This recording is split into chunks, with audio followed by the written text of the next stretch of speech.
concerné. daf la war a concerner Pape Moussa sa réaction ci dialogue yi ñu dëgmal.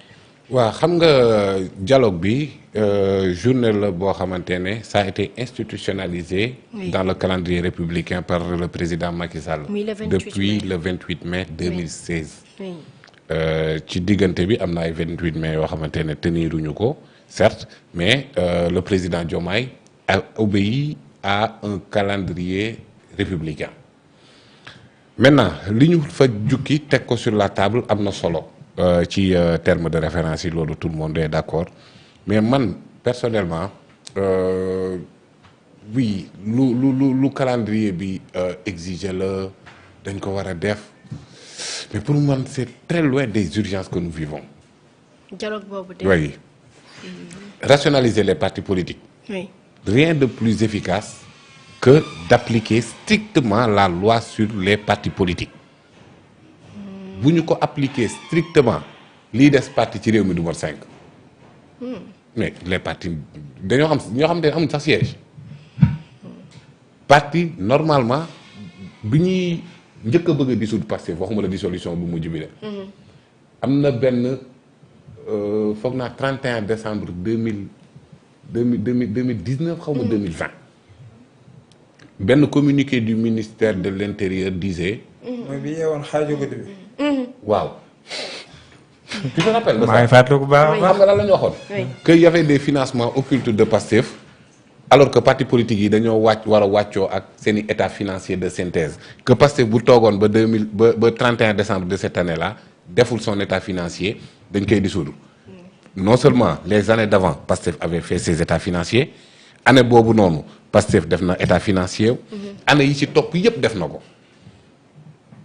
mais yeneen parti yi kan moo ci wàccoo ak obligation boobu noonu donc def loo respecter maanaam exiger la ñu respecter la loi rek ça rationalise les partis politiques le parrainage yàgg naa ko wax moi je suis d'accord sur le principe du parrainage mais mise en œuvre bi ça pose problème il faut que ñu xoolaat ko yii nii yëpp Sénégalais yi réfléchir nañ ci pour TDR yi nekk ci dialogue bi lépp loo dem boo jukkee ci tiroir yi Sénégal yi fekk li koy solutionner le code électoral tout le monde sait que ay article L29 L30 ça doit disparaître bu burle nga fa def nañ la 6 mois ak sursis tu ne peux plus être candidat c'est trop sévère alors soxna Ndack le consensus le plus fort de l'histoire politique du Sénégal on l'a eu en 1992 après un dialogue politique ñu aboutir ci benn code électoral bi nekk en vigueur on l'appelait à l'époque code consensuel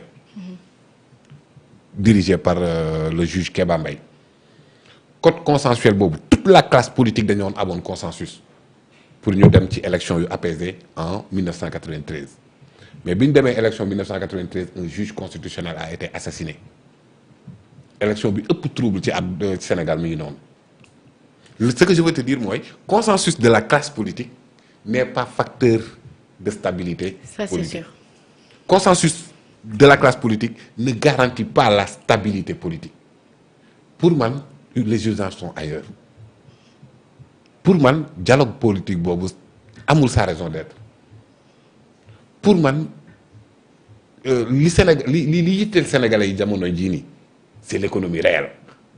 xam nga luy économie réelle benn économiste nee na c'est la poche et le ventre tout le reste n'est que littérature économique donc pour man voilà bon on peut le tenir par solennité étatique par respect des exigences républicaines oui mais pour man urgence au Sénégal nekkul ci dem Diamniadio voilà on va dépasser des millions ça c'est sûr wax fii teg ay comité nangam yooyu yëpp on l'a fait des années et des années nañ appliquer loi yi te avancer sur les défis économiques yi nga xamante ne dëkk bi moom la jàmmaa lool. oui des défis économiques de l'heure. défis économiques yooyu noonu. soxna Ndack. dëkk bi jafe na ba fa jafe yem. metti na kay. metti na ba fa metti yem. woyofal. diisal. woyofal yooyu nekk fii il faut parfois di waxtaan ak. ñi nga xamante ne ñoom ñooy les hommes d'affaires le secteur privé pour voir à quel point les choses sont compliquées pour eux te bu compliqué ci ñoom rek day impacter ci population bi ñu ngi jëm ci tabaski ñu ngi jëm ci yeneen problématique sociale yoo xamante ne on se rend compte que ça va de plus en plus difficile et que défi yi nga xamante ne moom lañ tax àdduna bi tamit nekk ci une guerre économique. oui. Quand Donald Trump dem ba ci biir moom mi nga xamante ne moo njëkkoon a déclencher la guerre économique contre la Chine wàññiwaat lépp luy taxe douanière rek lépp mu wàññiwaat ko ba pare di ñaan Chine naan ko ubbil sa marché bi. da doon nappe. da doon nappe. mais mbir mi mujj metti ci moom waaw bu dee mbir mi ci Donald Trump la mu metti ndax naka lay def ci Sénégal. donc kon pour man urgence yi leneen la. urgence yi du ay parti politique yi ñëw ñu kii nangam pour man du loolu. te bon y a un nouveau régime. sénégalais yi am nañ ci espoir. situation bi ñu fekkee dëkk bi metti na. compliqué na mais pour man làbbali fas bi c'est juste sur le plan économique ci des problématiques sociales insalubrité discipline ordre yooyu lañ war a def focus mais parti politique yi rek seeni ay dialogue dem ñaajo kii wax jox sa morom kii wax jox sa morom ñu pare jël yooyu yëpp def ko ci conclusion et cetera on l'en a fait plusieurs fois et qu'il y a des instances institutionnelles de dialogue et de dialogue permanent l'Assemblée nationale alors d'après Macky Sall dialogue moom ko gedd c'est d'après Macky Sall je ne dis pas que c'est mon cas Macky Sall moom moo wax loolu ku gedd sa ay donc voilà nen passer ces étapes-là occupé wu ci Sénégalais yi seen quotidien ce que je veux dire c'est la poche et le ventre. foofu nga ci toll foofu noonu laa gisee ne noonu la war a demee. mais yaa ngi dégg par exemple waa APR ñoom nee na bu ñuy dem si dialogue day fekk dialogue ba déjà mu libre et que ay nit ya fay dem libre ndax seen. ñoom yëpp ñu ngi ci kaso non le président Diomaye annoncé na ay termes de référence. oui ba pare ne c'est open. loo ci d'accordul waxal. loo bëgg ñu yokk ci waxal. sans tabou. sans filtre. donc kon APR bon peut-être que ils ont des raisons politiques de ne pas y participer. par rapport à leur calcul politique. seen cëgalu guy la c'est la cuisine interne de l'Alliance pour la République du ma ci dugal sama loxo mais c'est le droit le plus absolu. de ne pas participer. le cas de Thierno Alassane Sall par exemple. non là aussi y a amalgame. oui.